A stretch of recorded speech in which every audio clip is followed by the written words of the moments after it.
Um dia eu estava conversando com o Ricardo, eu tava de férias, né? Então esse momento que eu fui fazer meditação, Kadampa, e aí eu estava de férias, estava passeando ali por volta. Eu morava ali em Campinas, para quem conhece Campinas, ali eu morava no Cambuí, e tem um centro de convivência, sempre tinha uma feirinha holística de domingo, e logo assim, eu acho que atravessando a rua, tinha uma lojinha holística, assim. Eu passava eu ia trabalhar a pé, né? Eu passei ali durante 1 ano e meio, eu nunca vi essa loja, eu juro, eu nunca vi essa loja. E eu tava de férias. Era um portal. Eu passei, não, com certeza. Eu passei, olhei essa loja e falei, vou entrar. Aí vi lá um monte de deck de tarô, assim, na calçada, gente. Nunca tinha visto. Na calçada e livros e tal.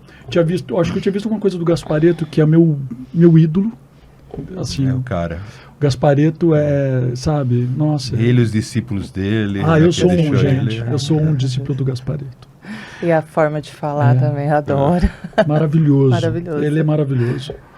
E eu entrei nessa loja, tinha 2 senhorzinhos assim, sabe, um casal de idosos bem velhinhos assim, me olharam assim.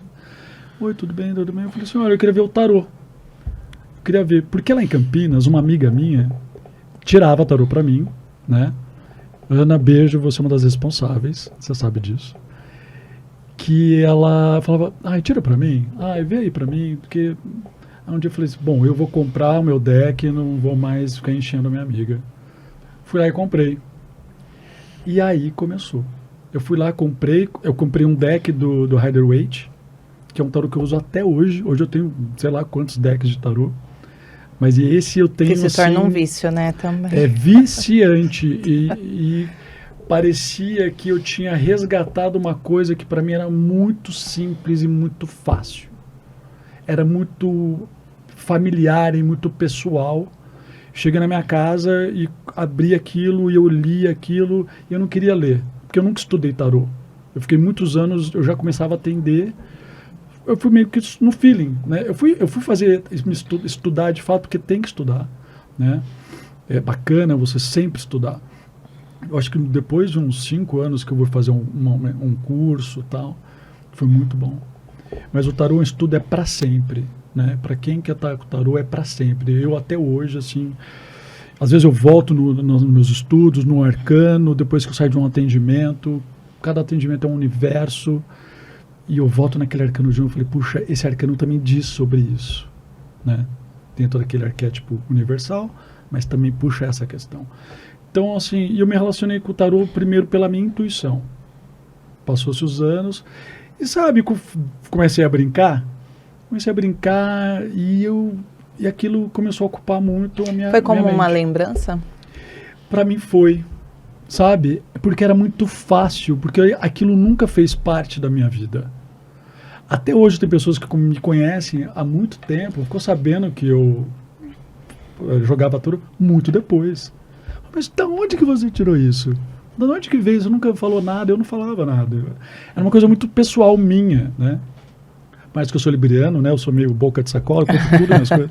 Hoje já estou melhor, né?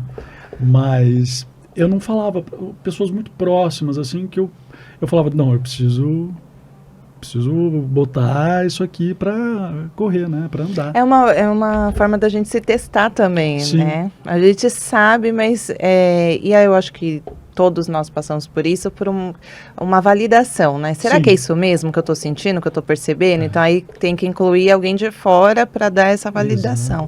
É um caminho, é um processo. E muito que foi muito interessante, eu comecei a prestar atenção no que eu estava sentindo fazendo aquilo. Que muitos dos meus atendimentos eu vejo, as pessoas estão desconectadas do que elas sentem, elas não sabem o que elas sentem. E na fala, né, que é a nossa escutativa, né, a gente fala, olha, você viu que você já respondeu? Entendeu? Isso era muito fácil para mim. A pessoa abria, assim, eu olhava a pessoa, quando o deck estava na minha frente, eu olhava a pessoa, parece que o tarô só confirmava para mim, eu olhava a pessoa, já sabia. E ela falava, sabe isso que você falou? Eu já fazia o link, Aí depois o que começou a acontecer? Começou um monte de amigo, posso tirar a tarô para você? Posso, família, aí todo mundo começou a me procurar. Aí começou a acontecer uma coisa. Alguns amigos falavam, Fernando, preciso falar com você. Eu falei, oi. Então, lembra aquele dia que você tirou para mim? Então, aconteceu isso. Assim, E às vezes eu usava alguns vocabulários assim que até eu não tinha estudado nada, né? Nem Uma mesmo, conexão, amigo. nem mesmo a psicanálise, né? E vinha assim, eu falava, gente, então tem alguma coisa aí. Tem alguma coisa aí. E eu vou continuar, vou aprofundar mais. Deixa eu te atender. E comecei. Passou um tempo que algumas pessoas que eu não conhecia começaram a me procurar. E, você é primo, você é amigo do tal, você cobra. Eu falei, nossa, cobrar? Eu falei assim, não, eu tiro para os meus amigos, eu estudo, eu gosto, né? Ela, então, porque falou... E eu comecei a ter feedbacks das pessoas que eu atendia, né? Não questão de só a previsão, né? No início, a previsão ela começou a acontecer muito por ela confirmar para mim o que eu estava fazendo realmente tinha um resultado, né? Realmente eu tinha uma sensibilidade para, né? E olha... Essa sensibilidade está comprovada lá, 5 anos, 6 anos, a revistinha, amigo. Total. Entendeu? Estava lá comprovado. Você fala de revista. Né? Eu gosto muito de coisas manuais. Né? Eu sou muito prático. Eu também. A minha revista era Recreio na minha infância. Caramba. Entendeu? Era Recreio. Né? De você montar, tinha de papel, vinha negocinho para montar. Né? Então, o meu negócio era montar aviãozinho. Sabe? Então, lá na nossa criança, né? Se ela não for castrada, meu amigo, e agradeça a teu pai também, se ela não for castrada... As coisas acontecem. Exato. Porque é lá, tudo começou lá. É onde mora lá. a essência, né, de todos. Tá tudo na infância, gente. Eu brinco com meus clientes e falo assim, olha, todo mundo vai ter que passar por 2 coisas. Ou isso vai ser muito bom, ou vai ser realmente desafiador, que é infância e pai e mãe.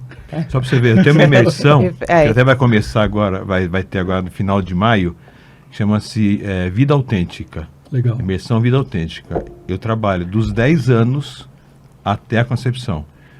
Um renascimento em 8 passos, tá? Não um rebirth normal. Sim. Onde eu vou trabalhar raiva, né? Porque fica raiva daquele momento ali, por ter sido um doce, mas fica raiva. Fica. Entender, né?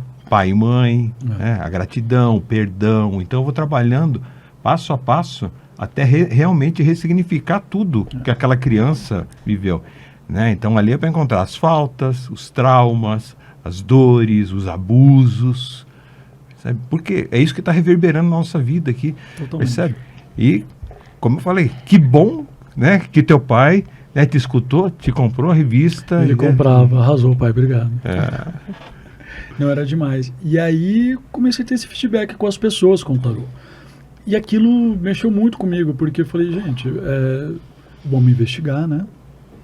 E a minha criança, né, Fernandinho, 5 anos que está aqui comigo, brincava, ele se divertia, né? Então isso eu acho que me conectou com essa criança, porque era algo que eu estava me divertindo. E quando as pessoas me procuravam, olha, quanto você cobra? Eu falei, não, eu tiro para amigos, nem sei. Assim, para mim era... Né? Isso foi em 2015 que eu comecei, em 2016 as pessoas começaram a me procurar. Mas teve uma parte da negação, né? A gente dá uma negada depois, fala, isso está indo longe demais, vou voltar para a minha vida lá, né? E aí continuei, né? Depois de Campinas, aí fui trabalhar, né, em outra agência também com as viagens, né? Agora eu vou ter morar em São Paulo. E fui trabalhando, falei, e continuei, né? Tanto é que lá na agência, o pessoal trabalha, pô, tira uma carta aqui. Nas viagens, pessoal, cliente, tira uma carta, eu sei que você... Tô sabendo. Faz assim, tô sabendo que você... Eu falei, vamos lá. E tinha os feedbacks. Né? Eu falava, meu Deus do céu. E comecei a estudar mais, comecei a ver mais por mim, né? E eu falei, bom, tem um caminho aí, né? Tempo passando, os 40 estava chegando. Eu falei, eu acho que é uma coisa que eu gostava tanto, eu me sentia tão um poder fazendo aquilo, sabe? Que eu falei, tem um caminho aí, né? Eu acho que de repente é por aí, né? E me fez muito bem para minha autoestima, né? E paralelamente fui fazendo também, que eu amo a parte de turismo, eventos, amo viajar. Quem tá lá no Instagram vê lá, cara, Se é uma coisa que eu gosto é estar dentro do avião, comida de avião, aeroporto, adoro. Se eu tiver que dormir dentro, não tem problema em dormir no aeroporto. Amo, adoro. Enfim. E aí o tempo foi passando, né? Veio a pandemia, né? Turismo, né?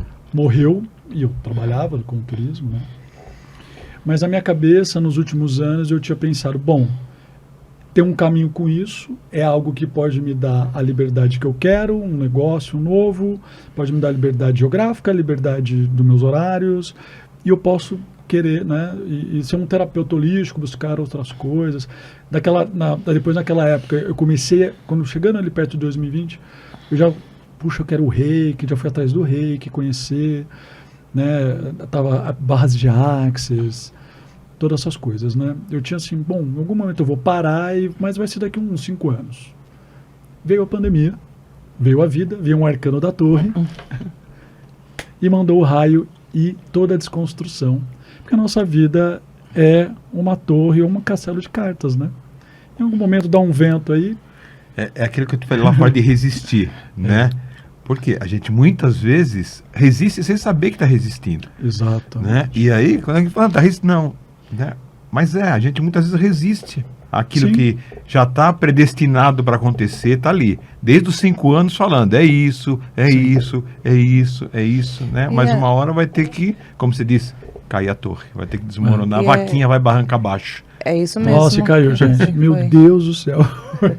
E essa resistência, eu acho que acontece para muitas pessoas, quando você tem a sensibilidade, o olhar de entender que não é um problema, que não é o fim do mundo, que sim é uma oportunidade, Exato. Que é o seu caso, foi uma oportunidade para você retomar talvez aí um caminho encarnatório mesmo, né? Não, totalmente. Hoje eu não tenho a menor dúvida disso. O que o tarô me trouxe hoje de oportunidades, de pessoas, acesso a pessoas que eu nunca imaginei ter e oportunidades de saber, de vivenciar minha potência como adulto potente, né, que sou, né, e ajudar outras pessoas na potência delas, né. Então, aí veio a pandemia, tudo desabou, fiquei sem trabalho, né, porque o turismo acabou. Eu falei, bom, aqueles 5 anos que eu ia depois e que ia passar toda aquela minha agenda de viagens, eu falei, eu acho que eu vou fazer a transição. Aí a vida veio e falou, não, você vai fazer isso agora, né? E aí perdi meu trabalho, né? Eu trabalho numa empresa de viagens. Eu estava falando, quando começou a pandemia, eu estava fora do Brasil com um grupo, estava em Las Vegas.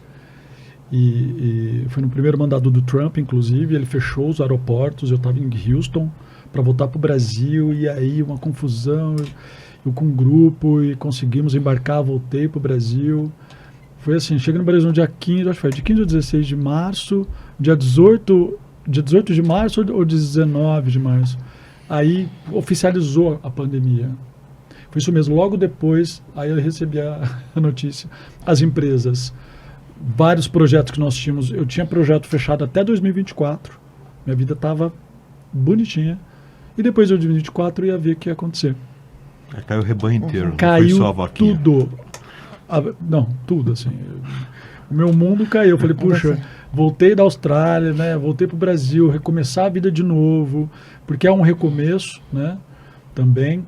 É mais difícil quando você volta... Quando você mora muito tempo fora, é muito mais difícil você voltar para a tua pátria do que quando você sai. Não acredito. É bem mais difícil voltar. E até hoje meus amigos da Austrália falam, gente, você é louco, por que você fez isso? Mas é o que eu senti aquilo. Foi mais forte do que eu. Eu, por mim, eu estaria lá. Mas, não sei, eu acho que é como entender meio que a mente de Deus da criação.